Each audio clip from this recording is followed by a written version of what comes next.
Gaili. Hadir Bu. Stephen Gula. Hadir Bu. Firnahia. Hadir Bu. Baik, semuanya hadir ya. Ya. Nah, sebelum kita memulai proses pembelajaran, baiknya Ibu ingin memberikan apa itu tujuan pembelajaran kita pada pagi hari ini, yaitu di mana siswa kami dapat menemukan kata atau istilah khusus tentang ciri-ciri makhluk hidup. Yang kedua, siswa kami dapat mengerti tentang perkembangan makhluk hidup. Nah, pertumbuhan dan perkembangan makhluk hidup adalah proses peningkatan ukuran, baik itu volume, tinggi atau berat tubuh yang bersifat irreversibel, di mana perkembangan adalah proses menuju kematangan atau kedewasaan yang mencakup perubahan fungsi organ dan peningkatan kemampuan tubuh. Nah, makhluk hidup itu bergerak dengan berbagai cara tergantung jenisnya.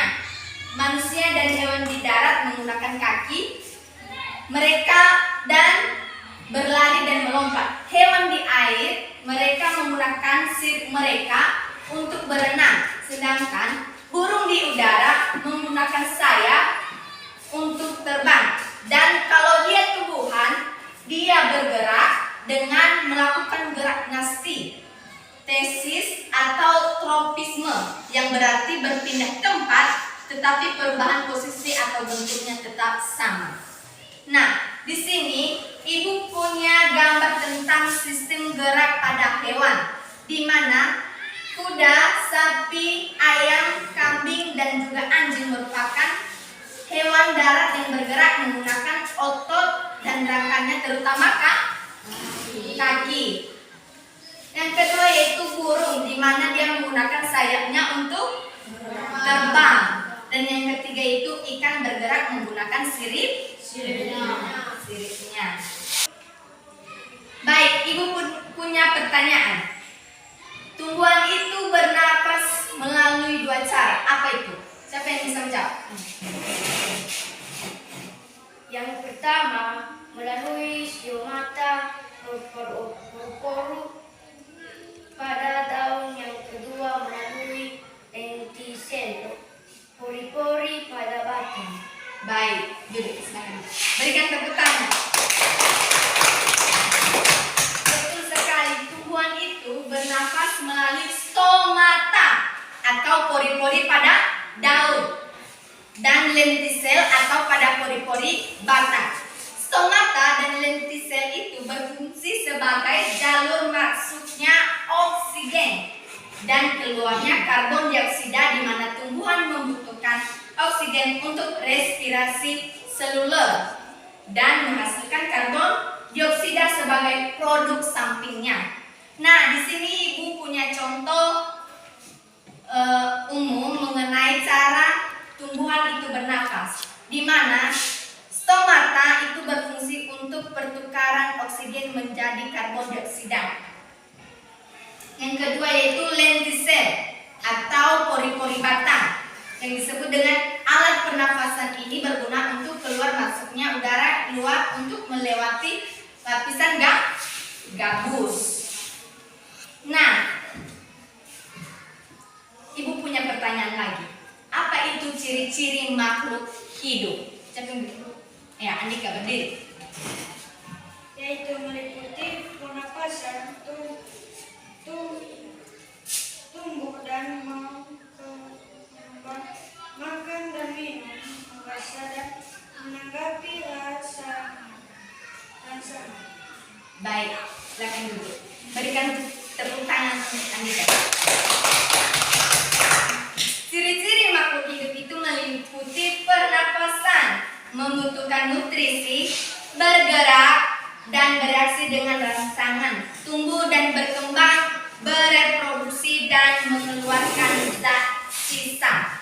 Nah, Ibu punya ciri-ciri tumbuhan di mana dia bereaksi dengan rangsangan, yaitu dengan tumbuhan putri malu, di mana dia kalau kita menyentuhnya dia akan menutup diri untuk menghindari rangsangan. Nah, Ibu punya pertanyaan. Bagaimana itu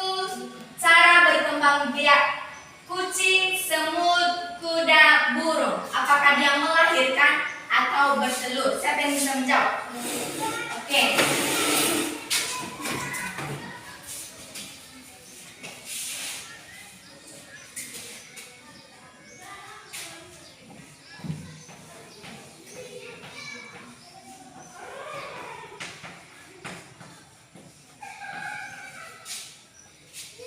Oke, betul sekali kalau kucing dia melahirkan. Tepuk tangan. Siapa yang bisa menjawab semut?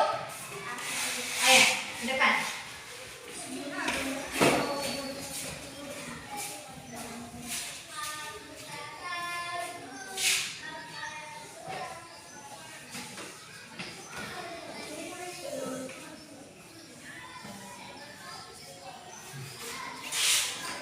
Baik, terima kasih. Berikan tepuk tangan. Siapa yang bisa menjawab kuda? Saya, Bu. Ke depan.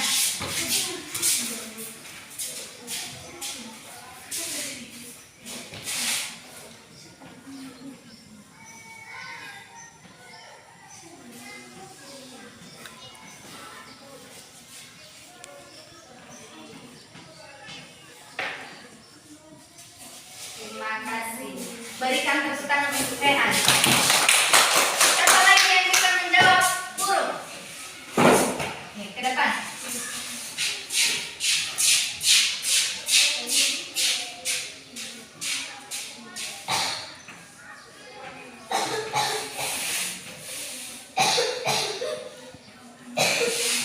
Oke, berikan tepuk tangan.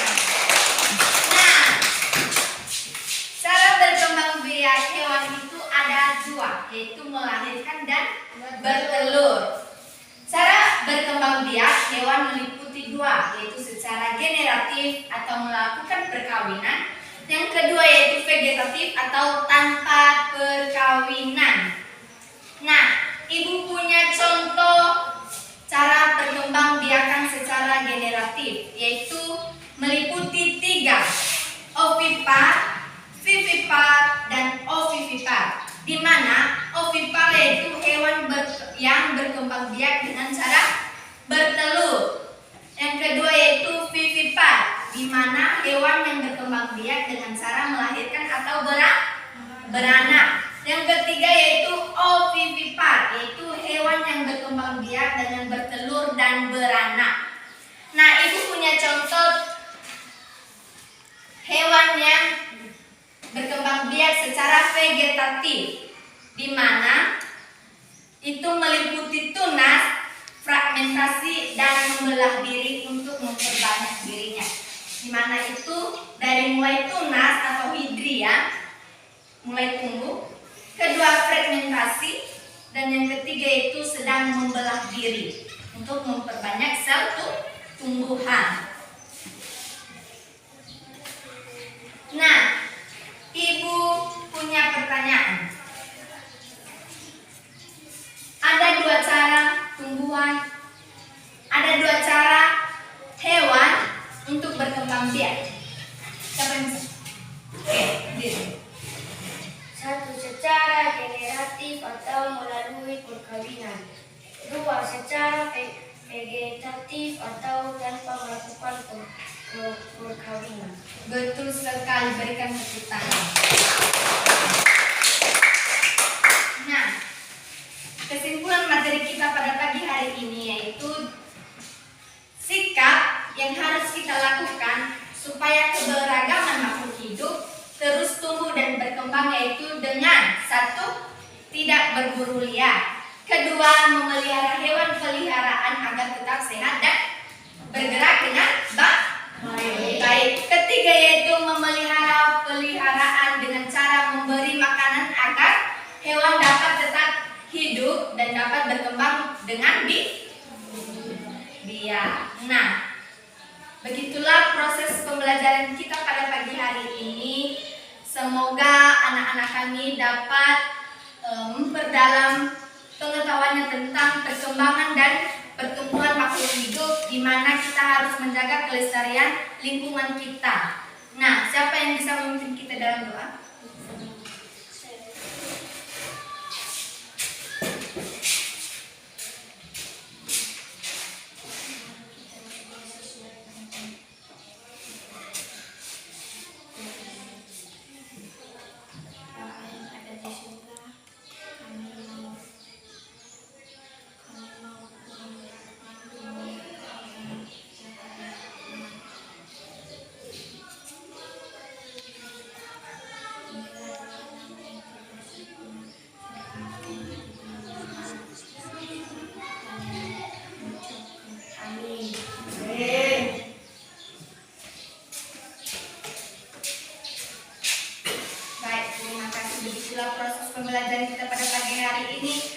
Selamat pagi ya Ahobu.